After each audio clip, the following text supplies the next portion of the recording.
the last administration actually did impose sanctions on the ICC prosecutor and a bunch of others. And when you guys came in, when this administration came in, you made quite a big deal out of rescinding that. Can you rule out that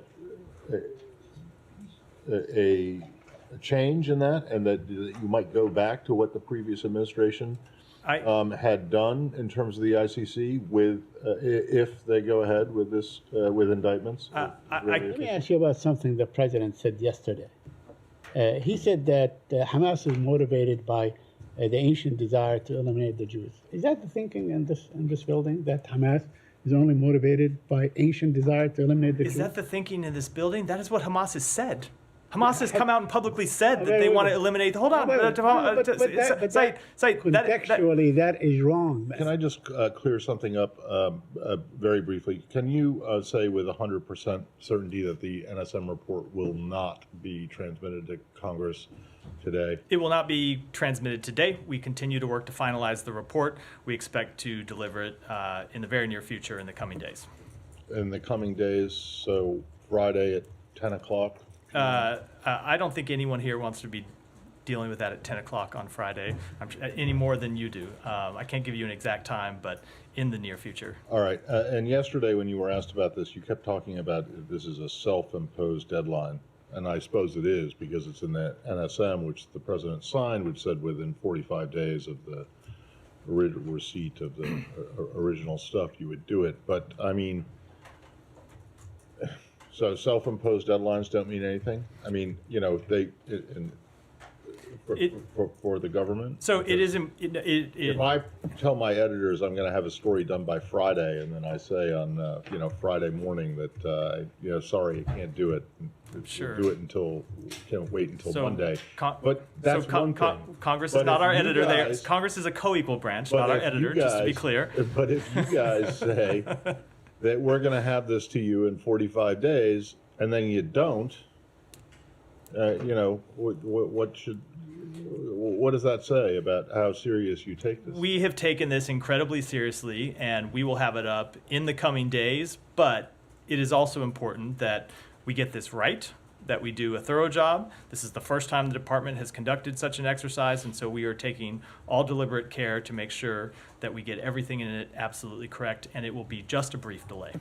It will be what? Just a brief delay. A brief delay. Okay, so definitely this week, before the weekend. I'm not gonna say I'm not gonna put a timetable on, but a brief delay in the coming days. And then the last one, which is probably a little bit broader, but I'll let other people pick up on it, is Rafah. So your understanding of the current situation and how that relates to the pause in these arms shipments. So when you mean the current situation, you mean with respect to Israel? What your understanding of what Israel intends to do.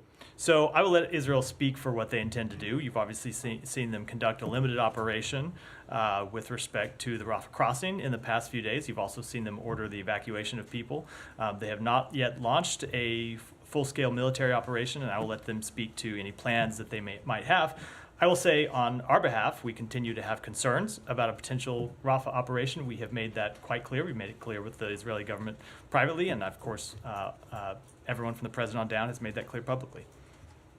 Thank you. Yeah. Well, I mean, you have these concerns, and then there's the halt in this shipment. So what's the message from that? Is it the idea that this will make it more difficult operationally for Israel to do this, or is it more of a political statement? Why this, and how does it directly affect the Rafah operation? So let me say a few things about that. Number one, people should be absolutely clear that we are committed to Israel's security. We are committed to the defense of Israel. We have demonstrated that in recent weeks with our participation in Israel's defense when it came under attack from Iran. But as we have made clear, and I just did a moment ago, we have very serious concerns about a potential Rafah operation. We have concerns about what that would mean for the civilian population there when you look at the fact that there are so many people crowded into such a small area, when you look at the way Israel has conducted its operations in the past and what the impact on the civilian population has been. And we also have concerns about the impact of any potential operation on the delivery of humanitarian assistance. So We have paused one shipment of near-term assistance, and we are reviewing others. But that said, our long-term commitment to Israel's security has not changed. Sure. I mean, expanding on that, I mean, if I understand right, it's a pause. It's not that this has been completely ended. I mean, it's a halt in the shipment of these. I mean, is there a timeline for when that? Are you waiting to see what happens in Rafah before making a decision? Is there a timeline? I don't have a time frame to offer you, but we have always made clear that our policy determinations are dependent on Israel's policy determinations. Sure. And just one more thing. I mean, as you know, they already do have these bombs in their arsenal. It's not these would be the first ones. Is there a message to communicate to the Israelis that they should not be using these weapons in Rafah or elsewhere? I'm not going to speak to anything beyond the current pause of assistance. The one shipment that we have currently paused in the review of others, I'm not going to speak to any further long-term implications. I think the most important long-term implication is the one I said, which is that we do remain committed to Israel's security. We remain committed to Israel's defense. But in the context of the unfolding situation in Rafah, it is a place where we have very serious concerns, and that's why we take the actions we take. Yeah. Just to follow up on that, what exactly are you asking Israel to do in order for this pause to be lifted? I am not going to get into our internal conversations with the government of Israel. I will say, however, we have been pretty clear about what we want to see when it comes to an operation in Rafah, and that's what we don't want to see one go forward. We do not believe Israel has presented a credible humanitarian plan that would account for both the potential harm to civilian life of an operation in such a crowded area, or for properly evacuating and caring for the over 1 million people who are there. We just don't believe it's possible to move those people to other places inside Gaza, and we have not seen a plan to take care of them if they were moved to other places. And so that's what we have made clear, is that we don't support such an operation. And if they continue on with these limited incursions, like we're seeing, happen at this moment, do you expect there will be further pauses? I'm just not going to speak to what actions we might take in the future. We make these assessments day by day based on what is happening on the ground, and make our appropriate policy determinations based on those facts. Just to dive in a bit, you mentioned looking at the way Israel has conducted operations in the past, that is weighing on this decision to pause now. So what is it in the way Israel has been operating in Gaza that means you don't think it's right to provide 2,000-pound bombs? So what I was referring to when I said we don't want to see an operation go forward in Rafah because of the impact that we have seen in previous parts of the campaign is go back to something the Secretary has said a number of times when he's been in the region, and that is intent is one thing, results are another. And we have seen Israel take important steps to improve deconfliction, to improve coordination, to try and limit the impact on the civilian population. But the results still have been far too many innocent civilians dying. And so when you take those results that we have seen over the course of the campaign, and then you transpose them over a landscape in Rafah where you have more than 1 million people in such a tight area, people who have moved from Gaza City, who have moved from Khan Yunis, who have moved from other parts of Gaza, and all crowded into Rafah, all of those concerns that we had previously are magnified when you think about how they would operate in such a dense area. There's also an additional concern that we've made clear, which is that the Rafah area is the center for the distribution of humanitarian assistance, most of the distribution of humanitarian assistance in Gaza, both because that's where the civilian population is, because that's where they've moved, and also because that's where the two principal crossings that have been open for months now also exist. And so there is no way to replace the delivery of humanitarian assistance through Rafah and Kerem Shalom, and then the network that has been set up inside Gaza, headquartered in Rafah, that would be severely disrupted, severely jeopardized by kinetic action. But just specifically on the impact in terms of bombing, because what you've held back is these 2,000-pound bombs. Does that mean? I mean, the president has talked about indiscriminate bombing in that campaign, but is there some kind of assessment that U.S. weapons have been used in an indiscriminate way in a way that's caught up more civilians than were necessary. So that is not a conclusion that we have drawn when it comes to making this kind of legal assessment, I think, to which you're referring, when it comes to ongoing assessments that we have that relate to violations or potential violations of international humanitarian law. We are looking at those questions. We've been doing so for some time, and those processes remain ongoing. The NSM, of course, will interact with these questions in some very real ways. But that said, even aside from those questions of compliance with international humanitarian law, when you see the results of the campaign to date, you've seen too many Palestinians die. And so when you look at those results, and you, as I said a minute ago, and you try to imagine a repeat of such a campaign in an even more dense area than where Israel has operated to date, that's why we have such great concerns. Right. I guess I'm just trying to understand how, in the conflict up till now, you haven't made that conclusion, but you're able to say for Rafah, this is just beyond what we're willing to see our bombs. We have been clear for some time that the results were not acceptable. You've heard the Secretary speak to this a number of times when he's been in the region. I think it was on a trip last December when he talked about steps that they briefed us on that they were taking to improve civilian protections. And he said, look, the intent seems to be there, but we're going to judge them on the results. And the results that we saw in the months unfolded after that, including in the campaign in Khan Yunis, was still far too much loss of civilian life. And I think we've spoken to that a number of times. And so the thing that is different in Rafah, different's not quite the right word, but the thing that heightens the concern in Rafah is you have so many more people in such a dense area. And so all of the concerns that we had previously are magnified when you look at the impact of all the people that have moved into such a dense area, as well as the humanitarian assistance concerns that I've been detailing. And just finally, I wonder if you can just be clear, there are these larger bombs that have been held back. There's also reporting about JDAMs that were included, and these are kind of tail kits to help target bombs. Are you also holding them back? Related to I am not going to speak to specific weapon systems. I will say we have withheld or paused one shipment. I'll let the Pentagon speak to that, because once you get into the realm of actually shipping weapons, that is a Pentagon function, not ours. But then we are reviewing other potential weapon systems, and I'm not going to get into the underlying details. Tom? Do you have any update on operations at the Rafah crossing? I don't. So let me speak kind of beyond Rafah and talk about what we've seen with respect to humanitarian assistance today. If that's okay. That's a good question. You didn't ask, but it's related. So Kerem Shalom opened today, open for the delivery of humanitarian assistance, but at least as the last update I got before I came out here, we didn't actually see humanitarian assistance move through Kerem Shalom because of logistical and security concerns on the ground.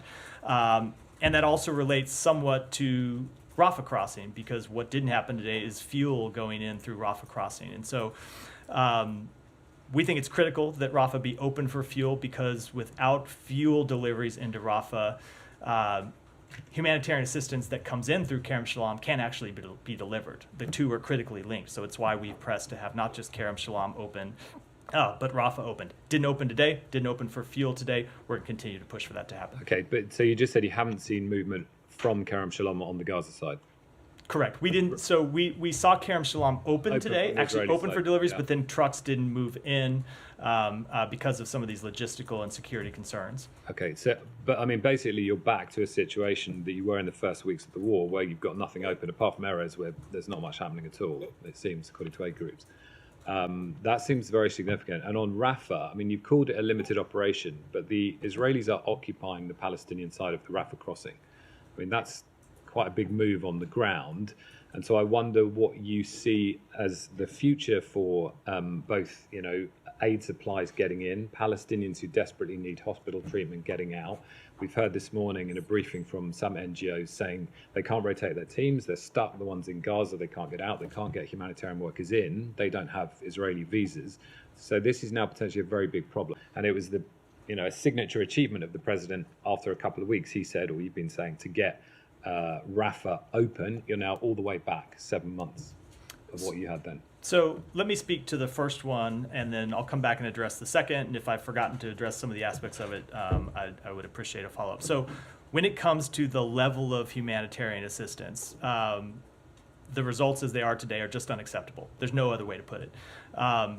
Something that the president made clear on the call that he had with Prime Minister Netanyahu on April 4th is that there needed to be a dramatic change in the delivery of humanitarian assistance into Gaza. And in the wake of that phone call, we saw Israel take steps to improve the delivery of humanitarian assistance. One of those was the opening of Erez Crossing, which does remain open. One of them was the opening of Ashdod for deliveries through Ashdod that would then go in through Erez, and there are other steps as well that we've detailed a number of times in this briefing. When the secretary was in the region last week, one of the messages you heard him deliver over and over and over is that it was critical not just that the increase in humanitarian assistance continue, but that it be sustained. That the dips in delivery of humanitarian assistance that we have seen at previous stages of this conflict could not be repeated, that those dips would be unacceptable. Now, this week we have seen a fairly dramatic dip in the increase of humanitarian assistance. And so we are making quite clear to the government of Israel that we need to see those decreases reversed. We need to get back to where we were, and we need to see the levels continue to increase and see those sustained, and that is why we need to see Kerem Shalom and Rafah opened. To Rafah specifically, on your question about Rafah. Rafah is absolutely critical for the delivery of, as I said, fuel into Gaza. There's a fuel depot that exists right at the Rafah terminal, I think on the Gaza side of the crossing. And it has also been the primary entry and exit point, as you said in your question, for humanitarian aid workers to get in and out of Gaza and do the important work that they need to do, that we want them to continue to do.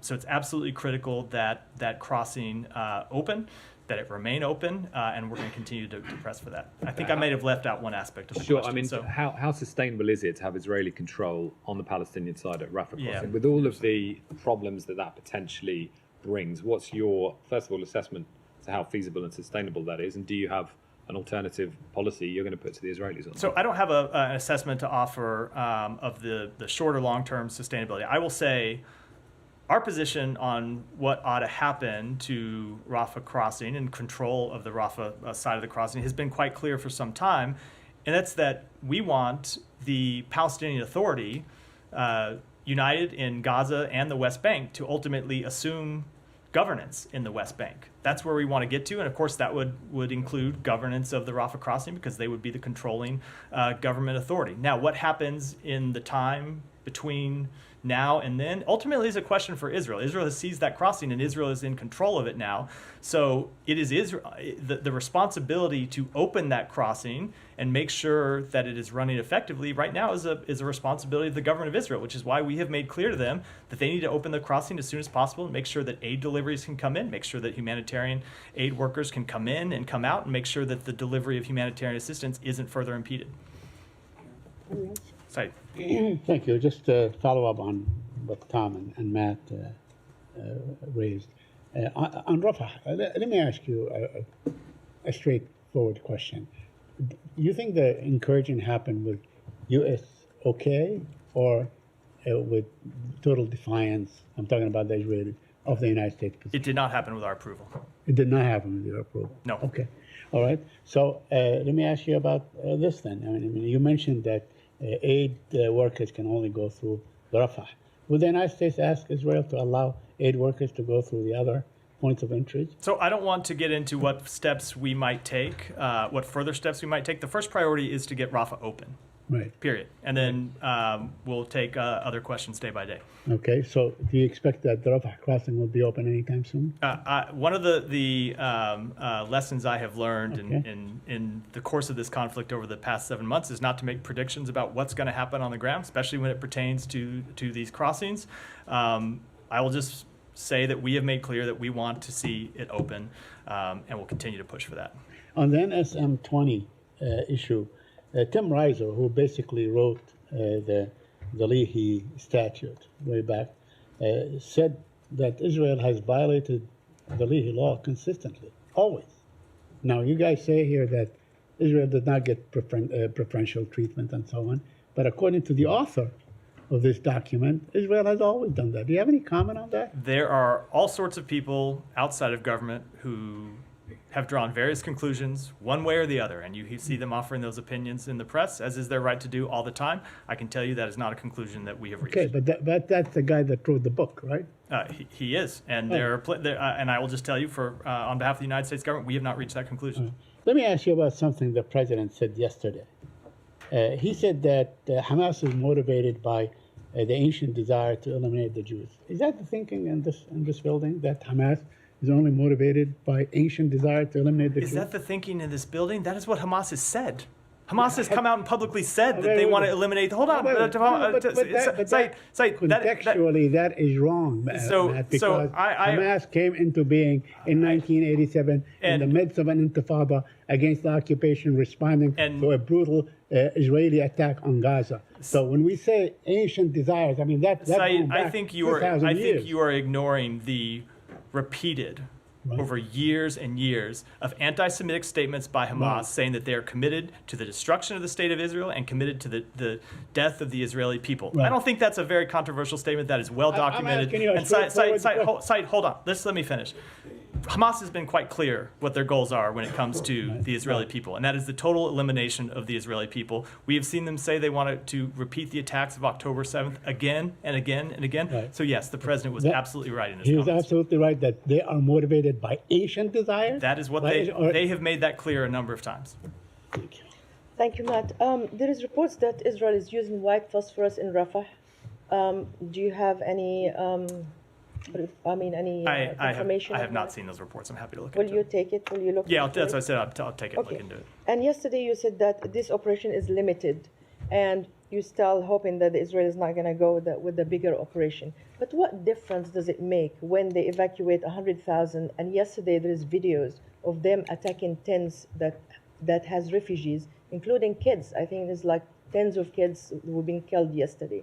So in the end, I mean, the results are the same. So let me just differentiate two things. When we spoke about it being a limited operation, when I spoke about it here, I was speaking specifically to they're taking control of the Rafah crossing. When it comes to the evacuation of 100,000 people, we made clear that we don't want to see that happen. We don't think that there is sufficient place for those people to go. We think that an evacuation order of 100,000 people will actually lead to more people moving and going to places where there is not sufficient care for them. So no, that is not something we support. Okay. And finally, what message does the State Department send to people who really truly believe in the respect of international law, of the Geneva Convention, when you have lawmakers in the US are threatening the ICC judges of basically sanctions if they indict Netanyahu, when you have an important report to look into whether Israel is misusing US weapons against civilians is being delayed, when there is a unit in the US Army, in the Israeli army, that's being accused of gross human rights violation in the West Bank, has been pushed aside.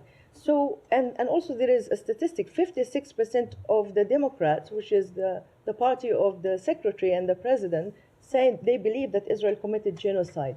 So what message would you send to the equally people who believe in democracy and rogue state who just trample all over these principles? So a number of things there. Number one, we don't make our decisions based on polls. We make our decisions based on the facts, and that's what we will continue to do to make decisions in the best interests of the American people. When it comes to members of Congress, they make their own decisions. They speak for themselves. They don't speak for the State Department or the United States government. That has always been the case. They're independent actors. When it comes to the NSM, I don't think you should take a delay of a few days to speak at all to our commitment to compliance with international humanitarian law or to writing a thorough report that will look into all of these questions. We are committed to doing it, and I think it's a bit silly to suggest that a very short delay in any way undermines that commitment. That's one example out of three. I know. I'm going through the examples one by one. But that said, our overall message is that we are absolutely committed to the upholding of international humanitarian law. We have made that clear. That is the case when it comes to Israel. Is the case when it comes to every country anywhere in the world. We expect every country to comply with international humanitarian law. And we have ongoing processes inside this building to look at those very questions when it comes to Israel's conduct during this war. On the ICC part of her question. Yeah. Forget about members of Congress for the moment, but you know the last administration actually did impose sanctions on the ICC prosecutor and a bunch of others. And when you guys came in, when this administration came in, you made quite a big deal out of rescinding that. Can you rule out that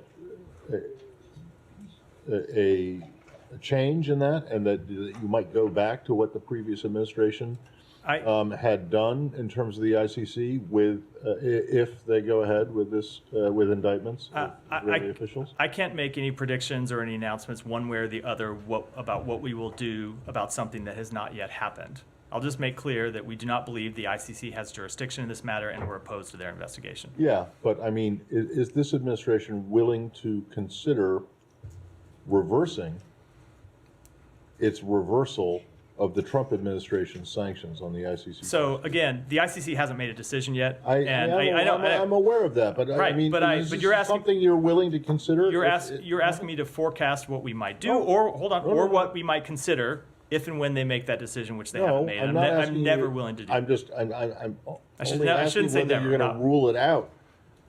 I'm just I mean, not. it would seem to be a big backtrack if you guys went in and then reversed your reversal of what Secretary Pompeo did with the ICC. I am just not going to make any forecasts one way or the other. We're going to wait and see what the ICC does and make our decisions based on that.